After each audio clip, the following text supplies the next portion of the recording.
Hello नमस्कार। आप सभी मित्रों का एग्ज़ाम टाइम एकेडमी पर बहुत बहुत स्वागत है। देखिए, आप अभी होली बीती है और आपने रंग खूब खेला होगा, रंग लगाया भी होगा और 2 दिन बीत चुका है तो रंग छुड़ा भी लिया होगा। लेकिन हम उस रंग को लगाने की बात कर रहे हैं आने वाली होली में। जो रंग कभी नहीं छूटेगा वो रंग सफलता का रंग है। मैं ये जान रहा हूं कि बेरोजगारी का दर्द क्या होता है। बहुत सारे ऐसे मित्र होंगे जो होली में कतई घर नहीं गए होंगे। उसका कारण मात्र एक होता है कि घर जाने पर वो बताएंगे क्या। लोग पूछेंगे कि अभी क्या कर रहे हैं, अभी क्या करत हुआ बाऊ, तो इसका जवाब नहीं दे मिलता है। तो मेरा कहना यह है कि आप मौका बहुत अच्छा आया है। आपका एग्ज़ाम जैसे जैसे नज़दीक आ रहा है आपकी धड़कनें बढ़ रही होंगी, लेकिन धड़कनों को बढ़ाने की ज़रूरत नहीं है। ज़रूरत है तो अपने कमी पर काम करने की। और वो कमी पर काम कैसे हो पाएगी जब आप टॉपिक वाइज कमियों को पहचानेंगे कि किस टॉपिक में हम कमज़ोर पड़ रहे हैं, और कमज़ोर टॉपिक के बिंदुओं पर जब सुधार करके आप एग्ज़ाम में जाएंगे तो निश्चित तौर पे आप इस बार अपनी सफलता सुनिश्चित कर पाएंगे। इसीलिए एग्जाम टाइम आपको निचोड़ सीरीज के तहत प्रत्येक टॉपिक से जो महत्वपूर्ण प्रश्न बन सकते हैं सभी को लेकर आया है। इसको एक बार आप देखेंगे और जो लगे कि नहीं ये हमने नहीं पढ़ा है उसको एक बार अपने से मेहनत करिएगा। हालांकि बहुत सारी व्याख्याएं हाँ मैं कर दूंगा, जरूरत नहीं पड़ेगी, जरूरत है तो सिर्फ इसे देखने की, ठीक है, ताकि अपनी कमी पहचान में आए और एक बार अगली दिवाली होली जब आए तो आप बहुत ही उत्साह के साथ घर जाएं, ठीक है, ढेर सारा रंग और गुलाल लेकर। तो आइएगा देखते हैं आज का टॉपिक आपका है कि महाद्वीप एवं देश से संबंधित कितने प्रश्न आपको पूछे गए हैं, किन किन एग्जाम में, और इस चैप्टर की महत्वता क्या है। और देखिए आप कमजोर कहां पड़ रहे हैं, तो एक पेन और कॉपी लेकर बैठिए और देखते जाइए कौन से प्रश्न आए हैं और कब कब आए हैं, उनके आने की संभावनाएं क्या हैं। देखिएगा पहला प्रश्न है, देखिए क्रम थोड़ा सा व्यतिक्रम हो गया है लेकिन कोई दिक्कत नहीं है। ये पहला क्वेश्चन ये है कि प्राथमिक उच्चावच है, प्राथमिक उच्चावच है महासागर को कहते हैं, महाद्वीप को कहते हैं, पर्वत या पठार को कहते हैं, या ए और बी दोनों यानी महासागर और महाद्वीप को दोनों, ठीक है।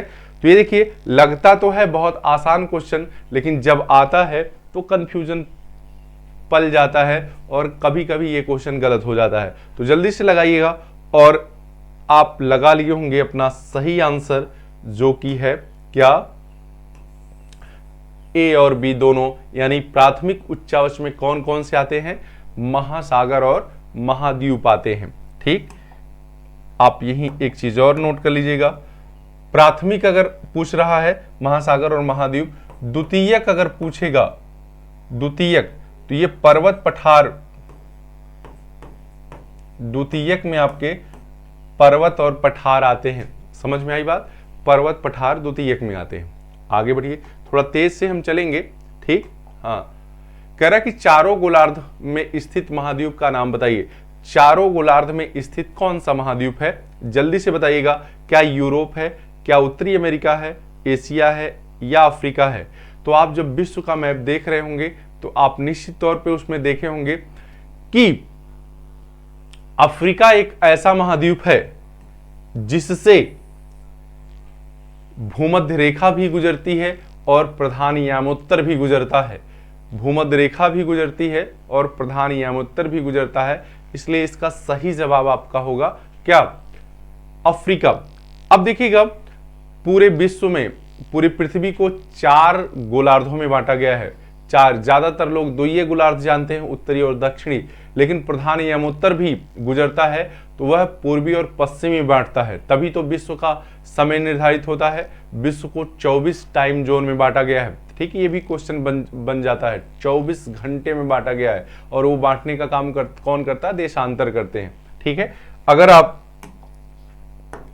अफ्रीका महाद्वीप को देखेंगे तो इस तरह से आपका अफ्रीका महाद्वीप है, ठीक, इस तरह से ये वाला, ठीक।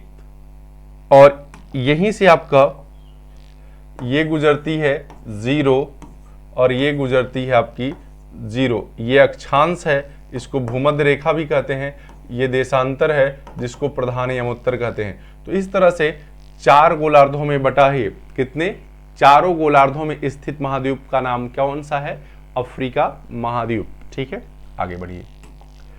कह रहा है कि अस्थाई हिम क्षेत्र नहीं है। अस्थाई हिम क्षेत्र नहीं है मतलब कहां अस्थाई रूप से हिम नहीं पाया जाता। देखिए, हिम हर जगह पाया जाता है, लेकिन अंटार्कटिका में देखेंगे तो यहाँ अस्थाई हिम, ऐसा नहीं कि कभी पूरा हिम पिघल जाए। ठीक है, हिम पड़ा ही रहता है, बर्फ पड़ी ही रहती है। ग्रीनलैंड तो इसमें भी सही है, इसमें भी सही पाया जाता है, लेकिन इसमें नहीं पाया जाता। ठीक है, आप जानते हैं ऑस्ट्रेलिया का आधा हिस्सा पूरी तरह से क्या है? मरुस्थल है। यहाँ अस्थाई हिम क्षेत्र नहीं पाया जाता। अब देखिए, ऐसे ऐसे क्वेश्चन पूछे गए हैं, तो आपसे भी ये उम्मीद है कि आने वाले समय में इस तरह के क्वेश्चन आएंगे और इसको जानने की जरूरत है। ये स्थल है, विश्व में स्थल क्षेत्र की औसत ऊंचाई है कितनी? स्थल क्षेत्र की औसत ऊंचाई पूछा है। ठीक है, स्थल क्षेत्र की, तो आप निश्चित तौर पे जान रहे होंगे स्थल क्षेत्र की औसत ऊंचाई कितनी है? 840 मीटर है। और यदि आप जान जाएं कि स्थल क्षेत्र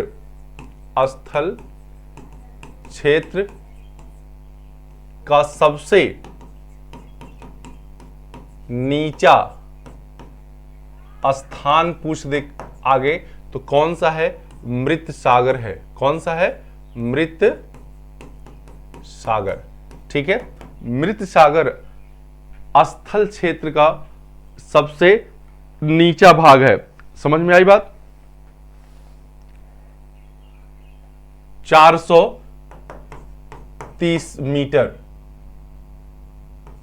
430 मीटर की बात करेंगे।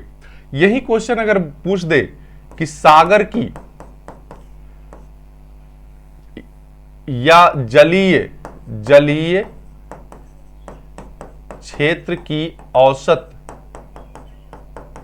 गहराई की बात कर दे तो ये 3800 मीटर है। कितनी है? 3800 मीटर। ये ध्यान दीजिएगा, 3800 मीटर है। यदि सागर की सबसे अधिक गहराई की बात करें, सागर की सबसे अधिक गहराई की बात करें, तो मेरियाना ट्रंच है। मेरियाना ट्रेंच यानी मेरियाना गर्त 11,032 मीटर। ठीक है, तो इस तरह के प्रश्न आपके बनेंगे तो आप निश्चित तौर पे, ठीक है, 4-5 क्वेश्चन का जवाब आपको दे दिया गया। कुछ भी बनेगा आप लगाइएगा। कह रहा है कि स्थल मंडल कितनी मुख्य प्लेटों में विभाजित है? स्थल मंडल पर कितनी मुख्य प्लेटें पाई जाती हैं? तो 8, 6, 7, 5। तो इसका जवाब होगा कितनी? 7 मुख्य प्लेटें हैं। ठीक है, कितनी? 7 मुख्य प्लेटें हैं। आगे कह रहा प्लेट शब्द का सर्वप्रथम प्रयोग करने वाला विद्वान कौन था? देखिए, प्लेट विवर्तनिकी सिद्धांत, जो सर्वमान्य सिद्धांत है भूसंचलन का, प्लेटों के इधर उधर गमन का, प्लेट विवर्तनिक सिद्धांत हैरी हेस ने दिया है। लेकिन यह पूछा है कि प्लेट शब्द का प्रयोग करने वाला सबसे पहला विद्वान कौन था? आर्थर होम्स थे या ली पिचोन थे? हैरी हेस थे? नहीं, टूजो विल्सन थे। टूजो विल्सन। हैरी हेस ने प्लेट विवर्तन नामक सिद्धांत दिया था। ठीक है, हाँ। कह रहा कि उस कल्प का नाम लिखिए जो प्रथम धरातल पिंड के विकास से संबंधित माना जाता है। प्रथम धरातल पिंड के विकास से संबंधित माना जाता है। जल्दी से आप बताएंगे, प्राचीन कल्प, पुराजीवी कल्प या मध्यजीवी कल्प या तृतीय कल्प? जल्दी से बताइएगा। प्रश्न नंबर 7 का जवाब, प्रश्न नंबर 7 का जवाब जल्दी से दीजिएगा। तो इसका जवाब आपने दिया होगा क्या, प्राचीन कल्प। क्या दिया होगा, प्राचीन कल्प। निश्चित तौर पे ये प्रश्न ठीक आप नहीं पढ़े होंगे, ठीक नहीं पढ़े होंगे तो पढ़ लीजिएगा भौगोलिक समय सारणी, ठीक है। भौगोलिक समय सारणी आप पढ़ेंगे तो उसमें कई चीजें आपको स्पष्ट होंगी। देखिए कुछ चीजें मैंने मुख्य रूप से वहां से ली हैं और आपको मैं बता देता हूं। अगर पूछ दे वनस्पतियों और जीवों का विकास, वनस्पतियों और जीवों का विकास, ठीक है, किस काल में हुआ है, तो यह होगा पुराजीवी कल्प, पुराजीवी कल्प, पुराजीवी कल्प। इसके बाद पूछ दे कि स्तनधारी जीवों का विकास कब हुआ है, स्तन दूध पिलाने स्तनधारी जीवों का विकास किस काल में हुआ है, किस काल में हुआ है, तो आप दें सेनोजोइक कल्प में, सेनोजोइक कल्प में हुआ है, सेनोजोइक कल्प में हुआ है। और एक क्वेश्चन कभी यह भी बन सकता है कि वैज्ञानिकों के अनुसार पृथ्वी की जो आयु है वो कितनी है, ठीक है, पृथ्वी की आयु कितनी है, तो जान लीजिए पृथ्वी की आयु है 4.5 अरब वर्ष, 4.5 अरब वर्ष है, ठीक है, 4.5 अरब वर्ष। क्लियर।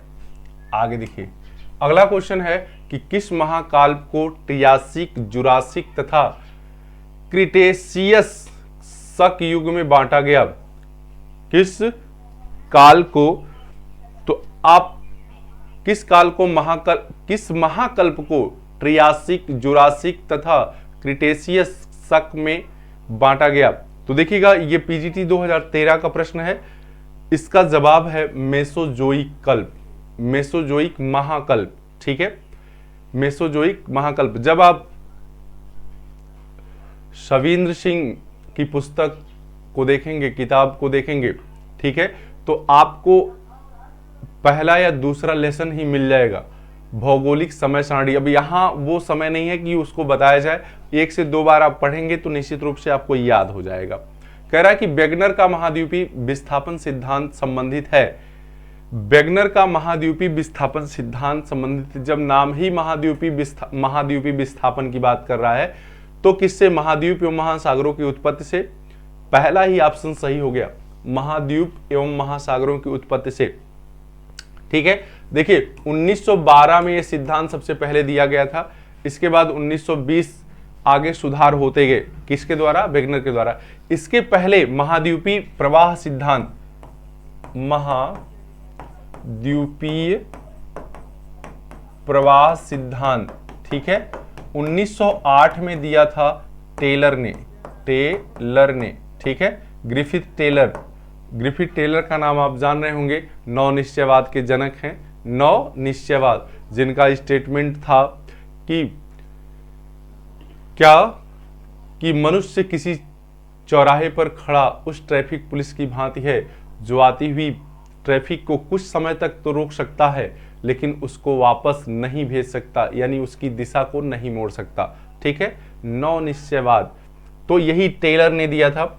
आगे देखिए महाद्वीपीय प्रवाह, दोनों में कंफ्यूजन हो जाता, प्रवाह पूछे तो टेलर, विस्थापन पूछे तो वेगनर।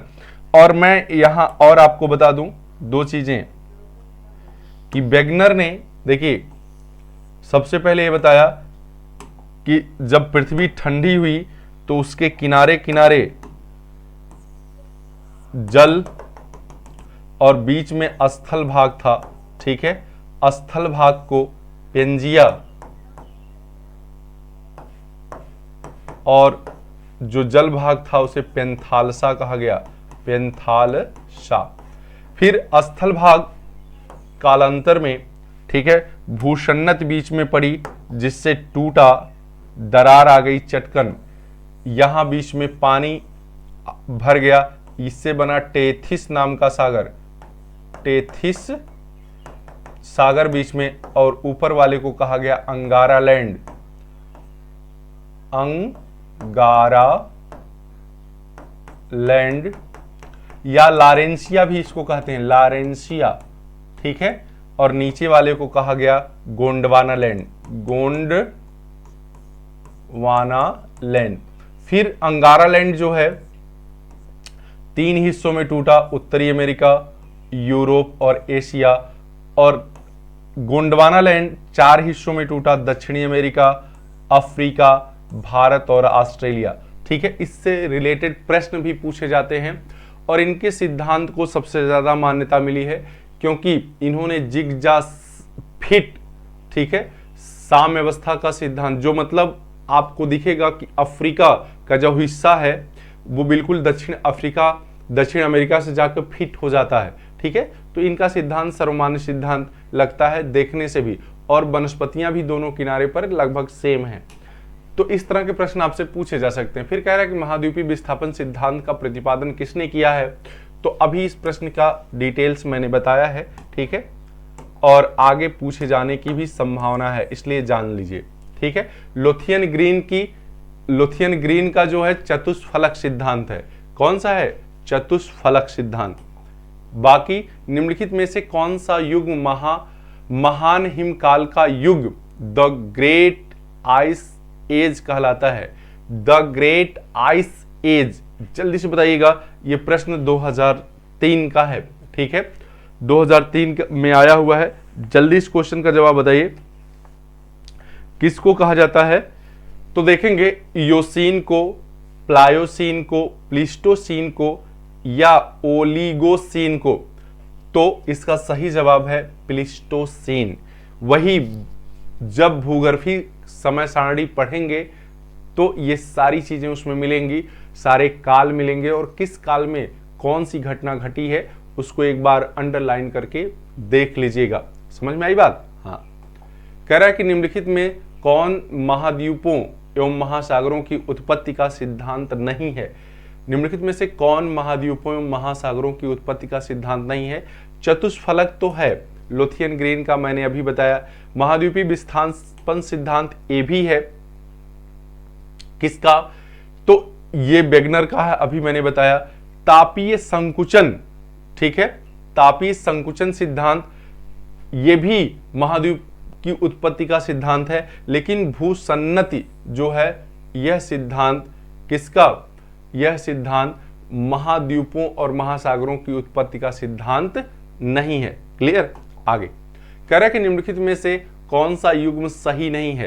कह रहा है कि हिमानी नियंत्रण सिद्धांत, प्रवाल भित्ति, संवहन तरंग सिद्धांत, चक्रवात, स्थिर तरंग सिद्धांत, ज्वार भाटा, तापीय चक्र सिद्धांत, महाद्वीपीय एवं महासागर। जल्दी से बताइएगा प्रश्न नंबर कौन सा, प्रश्न नंबर 13, हिमानी नियंत्रण सिद्धांत, प्रवाल भित्ति, ये तो है। संवहन तरंग सिद्धांत ये चक्रवात से संबंधित नहीं है, तो यही क्या है, गलत है। बाकी स्थिर तरंग सिद्धांत, ज्वार भाटा, स्थिर तरंग सिद्धांत ज्वार भाटा से रिलेटेड है और तापीय चक्र सिद्धांत महाद्वीपीय विस्थापन से संबंधित है। तापीय चक्र सिद्धांत, समझ में आई बात। तो इस तरह के प्रश्न आपको आएंगे, यानी कि सभी सिद्धांत आपको, चाहे वो चक्रवात से संबंधित हो, चाहे वो कोरल रीफ से संबंधित हो, चाहे भूसन्नत से संबंधित हो, या महाद्वीपों और महासागरों की उत्पत्ति से संबंधित हो, एक लिस्ट बनाकर बार बार उसको पढ़ लीजिएगा, सब याद हो जाएगा। आगे कह रहा है कि क्षेत्रफल के आधार पर विश्व का लघुत्तम देश है, कौन सा, ग्रेनाडा, ये कनाडा होगा मुझे लग रहा है, ये हाँ कनाडा, माल्टा, वेटिकन सिटी, मोनाको। तो इसका सही जवाब होगा वेटिकन सिटी। क्या होगा? Vatican city. क्लियर?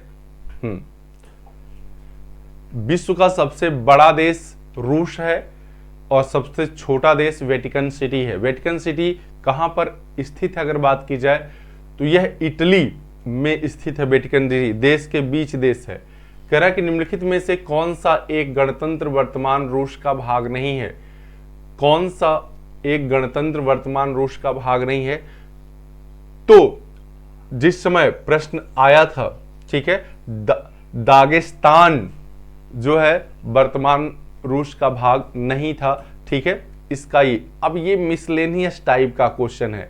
ये क्वेश्चन यानी कि आपको विश्व को इस लेवल पर पढ़ना है, G20 G8, ठीक है, इस तरह के सारे समूहों को देखना है कौन किसका भाग है, कौन किसका भाग नहीं है, ये भी देख लीजिएगा। ये करंट से रिलेटेड थोड़ा सा प्रश्न है। कह रहा है कि रूसी फेडरेशन के विषय में निम्नलिखित में से कौन सा कथन सही नहीं है? रूसी फेडरेशन यह G8 में शामिल है, तो ये पहला ही इसका गलत स्टेटमेंट है। रूस जो है G8 का भाग नहीं है। ठीक है, बाकी यह केंद्रीय नियोजित अर्थतंत्र है, ये सही है। इसका पूर्व पश्चिम विस्तार विश्व में अप्रतिम है, ये भी सही है। यहाँ प्रचुर वन संसाधन है, ये भी सही है। ठीक है, पहला ही गलत है। आगे है कि कथन अफ्रीका को प्रायः अंध महाद्वीप के नाम से जाना जाता है, कारण अफ्रीका के सघन भूमध्य रेखीय वनों में सूर्य का प्रकाश धरातल तक नहीं पहुंच पाता। अब इसके आधार पर दोनों कथन और कारण को आप ध्यान से पढ़िए और जवाब दीजिए। कह रहे कथन और कारण दोनों सही है, कथन कारण का सही स्पष्टीकरण है। कथन और कारण दोनों सही है पर कारण कथन का स्पष्टीकरण नहीं है, तो ये ज्यादा सही है। ठीक, ज्यादा सही इसलिए है क्योंकि यही एकमात्र कारण नहीं है। भूमध्य रेखीय सूर्य का प्रकाश धरातल तक नहीं पहुंच पाता, यही कारण नहीं है। अफ्रीका महाद्वीप को खोजी महाद्वीप के नाम से भी जानते हैं, खोजी महाद्वीप के नाम से भी जानते हैं। और यह इतना घना और विषम परिस्थितियों वाला है कि यहां पर जितने लोग जाते हैं उसमें से बहुत कम लोग ही लौट कर आते हैं। ठीक है, अफ्रीका महाद्वीप को बताने के लिए। तो इस कारण भी, और ये महाद्वीप इतनी विषम परिस्थितियों वाला है, विषुवत रेखीय प्रदेश में ज्यादातर इसका विस्तार है, इसलिए यहां पर भूखमरी, बेरोजगारी की समस्या बहुत अधिक है, इसलिए भी इसको अंध महाद्वीप के नाम से भी जानते हैं। आगे देखिएगा, कह रहे निम्नलिखित में से किस महाद्वीप में केवल 3 विशाल नगर हैं? 3 विशाल नगर, जिस समय यह प्रश्न पूछा गया था उस समय दक्षिण अमेरिका सही था। ठीक है, लेकिन अब इसमें भी अगर विशाल नगरों की बात करेंगे तो इनकी संख्या 28 हो गई है। कि 28 नगर हो गए हैं। समझ, नगर का मतलब जनसंख्या के आधार पर ही बंटवारा किया जाता है, और 28 ऐसे नगर हैं जहां पर अधिक जनसंख्या निवास करती है। कह रहा है कि रूस के संदर्भ में कौन सा एक युग्म सम्मिलित नहीं है? रूस के संदर्भ में कौन सा एक युग्म सुमेलित नहीं है? सुमेलित नहीं है। कृषि एवं पूंजीवादी दृष्टिकोण की समाप्ति, कृषि एवं पूंजीवादी दृष्टिकोण की समाप्ति 2021, भूमि का समाजीकरण 1917, सामूहिक कृषि प्रणाली का आरंभ 1930, निजी खेती की समाप्ति 1940। तो यदि विचार करेंगे, देखेंगे ये भी मिसलेनियस ही है। ठीक है, 1921 में कृषि एवं पूंजीवादी दृष्टिकोण की समाप्ति नहीं हुई थी। ठीक है, यही सुमेलित नहीं, बाकी सब सही है। कह रहा है कि निम्नलिखित में से कौन सा देश समूह एशियन टाइगर्स के नाम से विख्यात है? एशियन टाइगर्स को जो संकल्पना है वह ऐसे देशों के बारे में है जो आत्मनिर्भर टाइप के देश हैं। कैसे हैं? आत्मनिर्भर टाइप के देश हैं, उन्हें जो अपना स्वयं का उत्पादन करते हैं स्वयं के लिए ज्यादातर। ठीक है, इसमें देखेंगे चीन मुख्य भूमि, जापान, मलेशिया, चीन, हांगकांग, जापान, दक्षिण कोरिया, सिंगापुर, हांगकांग, चीन। जल्दी से इस प्रश्न का जवाब दीजिएगा। बहुत ही यूनिक सा प्रश्न है ये। क्या है? बहुत ही यूनिक सा प्रश्न है। इस तरह के प्रश्न नहीं पढ़ते हैं हम लोग और अक्सर गलत हो जाते हैं। तो क्या देखना है? इनका इस तरह के प्रश्नों को भी जिक्र करना है। और इसका ऑप्शन कौन सही है? सी, दक्षिण कोरिया, सिंगापुर, हांगकांग। हांगकांग कहाँ है? चीन में है। तो इनको क्या कहा जाता है? एशियन टाइगर्स के नाम से जाना जाता है। ठीक, उपनाम कह रहा है कि निम्नलिखित में से किस विद्वान को अरब देश का मार्को पोलो कहा जाता है? अरब देश का मार्को पोलो की अगर बात करें, अल बरूनी नहीं, Al Idrisi no, Ibn Battuta. Ibn Battuta क्योंकि बहुत ज्यादा यात्रा किया है, ठीक है, इब्न बतूता जो है बहुत ज्यादा यात्रा किया है, इसलिए इब्न बतूता को अरब देश का मार्को पोलो कहा जाता है। आइए, कह रहे मार्को पोलो की यात्रा का मार्ग था, यह भी क्वेश्चन पूछा गया था। मार्को पोलो की यात्रा का मार्ग कौन सा था? बेनिस, रूस, मध्य एशिया, मंगोलिया और मलाया। तो ये पहला ऑप्शन ही सही है, याद रखिएगा, बेनिस, रूस, मध्य एशिया, मंगोलिया और मलाया। कभी कभी इसमें एक आध दो स्थान हेर फेर करके पूछ देता है और हमारा गलत हो जाता है। तो वेनिस, रूस, मध्य एशिया, मंगोलिया और मलाया। आगे है कि रोडेशिया का नया नाम क्या है? रोडेशिया का नया नाम क्या है? तो रोडेशिया का नया नाम जिम्बाब्वे है। क्या है? जिम्बाब्वे। पुराने समय में इसको क्या कहते थे? रोडेशिया कहते थे। ठीक है। आगे है कि निम्नलिखित देश और राजधानियों में कौन सा युग्म गलत है? चेकोस्लावाकिया, तो इसका प्राग तो सही है। डेनमार्क, कोपेनहेगन, ये भी सही है। इथोपिया, यही नहीं सही है। इथोपिया की राजधानी जो है अदिस अबाबा है। क्या है? अदिस अबाबा। ठीक है। अदिस अबाबा राजधानी किसकी है? चेकोस्लोवाकिया की है। और सुवा जो है, सुवा की अगर बात करें, सुवा फिजी की राजधानी है। फिजी, यानी कि चलते चलते देश और राजधानियों को भी देखना विश्व के। बाकी उत्तरी कोरिया की राजधानी पियोंगयांग है, ये भी सही है। तो गलत कौन था? इथोपिया। क्लियर? आपको 2-3 आ रहा होगा तो निश्चित तौर पे मिल जाएगा। कह रहा है कि निम्नलिखित में से किसको पूर्व का द्वार कहते हैं? Gateway of the East, Manila, Singapore, Kuala Lumpur या जकार्ता। जल्दी से बताइएगा, पूर्व का द्वार किसे कहते भाई? पूर्व का द्वार, तो पूर्व का द्वार जो कहते हैं सिंगापुर को। ये विकसित देश हैं एशिया के, जापान, सिंगापुर। ठीक है। आगे कह रहा है कि निम्नलिखित में से कौन सा देश संक्रमण अर्थतंत्र वाला है? संक्रमण अर्थतंत्र मतलब कि आधा क्षेत्र तो विकसित हो, आधा क्षेत्र अल्प विकसित हो। ठीक है, दो विशेषताएं वाला हो, ऐसा। तो देखिएगा, यदि हम पोलैंड की बात करें तो यह विकसित देश है। ठीक है। और यदि इन दोनों की बात करें तो ये क्या है? विकासशील है। विकासशील है। ये जो है संक्रमण अर्थतंत्र वाला है, क्योंकि मैक्सिको जो ऊपर वाला हिस्सा है वो उत्तरी अमेरिका से अधिक संपर्क में रहता है, तो वह हिस्सा विकसित है, और नीचे वाला हिस्सा इसका अल्प विकसित है, इसलिए यह संक्रमण क्षेत्र में आता है। कौन? मैक्सिको। नक्शे में आप नजर डालेंगे तो पता चल जाएगा। कह रहा है कि महाद्वीपों एवं महासागरों की उत्पत्ति के चतुष्फलक सिद्धांत से संबंधित कौन है? तो अभी मैंने आपको चर्चा के दौरान बताया कौन है? Lothian green. कौन है? Lothian green. बाकी वेगनर का आपने देखा महाद्वीपीय विस्थापन सिद्धांत। तो इस तरह से आपके टोटल